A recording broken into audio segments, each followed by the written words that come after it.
What's up guys, Icebreaker here. As you can see, it is War Factory Day, and this is the layout we've got.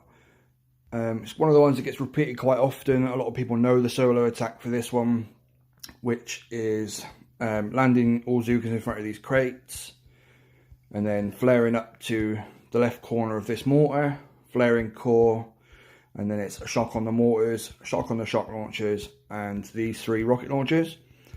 That's the solo hit. But I know not everybody's confident at that or keen to risk it as such. So we're going to simplify it for lower level guys to practice on. And yeah, we'll just have some fun with it. So stick around and let's see what happens.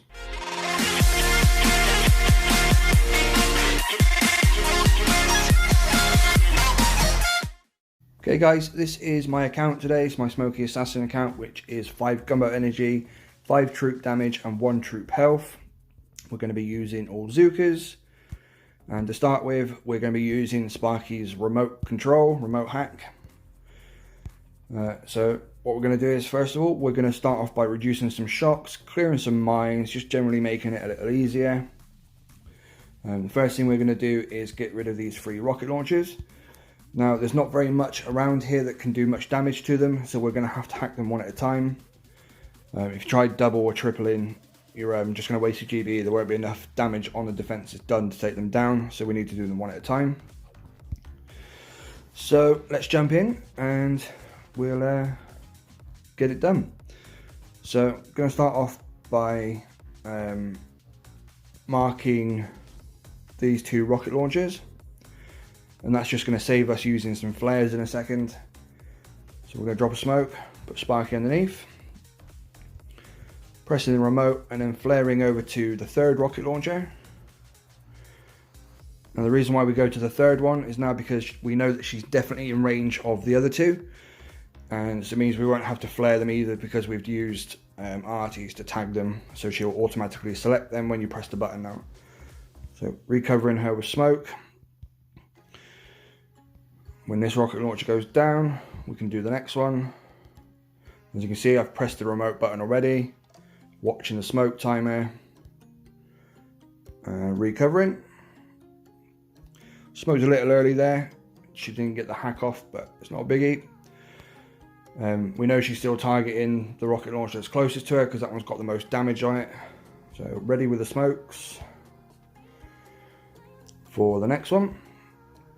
Just want to go down a bit quicker because the 2 boom cannons are in range. We've pressed the hack button again and she selected the middle rocket launcher, and this time we can let her get knocked out, as that's the 3 rocket launchers we want gone. Wait for this one to drop like so, and then you can clear these mines just here. They don't always come into play, but it's just safer to get rid of them. If you wanted to, you could reduce this even further. We can come back and hack these 2 shock launchers if we tag this one at the bottom. Okay then guys, attack 2 is going to be a similar story. We're coming back in again with Sparky and a remote, and we're going to get rid of these 2 shock launchers. I dumped some extra GBE on the lower one just because I had it spare, and as soon as I did that, my internet dropped out, and yeah, I had to reload and come back. So that's why the shock launcher looks like that, and I'm not talking about it. So let's crack on. We're going to drop a smoke here on the beach. We're going to drop Sparky up into the smoke.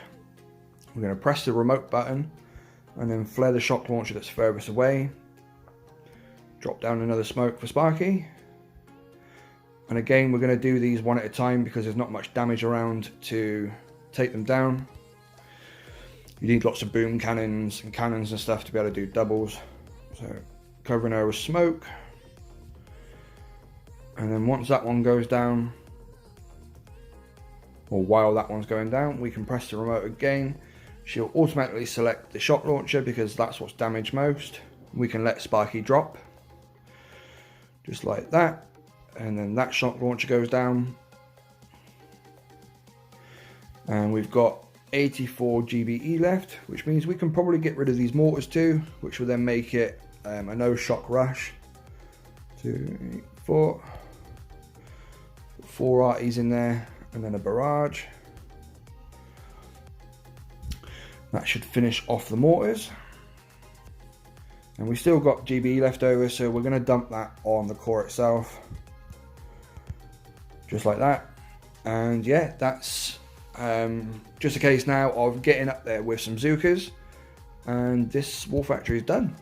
Right, okay guys, this is now the rush. So as you can see, the rocket launchers there are gone, the 2 shock launchers are gone, and the mortars are gone as well, which makes this rush really, really easy.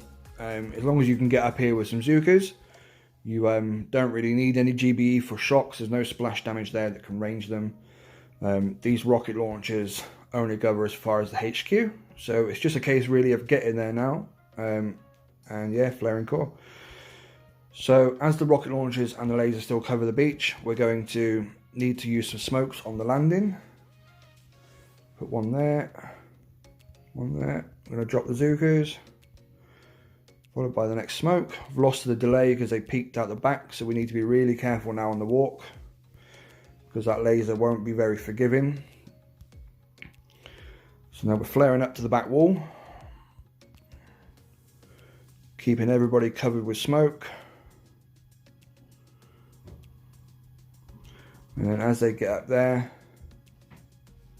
once the Zookas get up there, catch brick up, we can flare over to where the mortars were. 2 more smokes for the spread. We can press battle orders now and flare the core. And that is enough to have it done. We can drop shocks on the machine guns and cannons and stuff like that just to save a few girls. But there goes this week's War Factory. Nice and easy. Can make it really fun with some Sparky remote controls.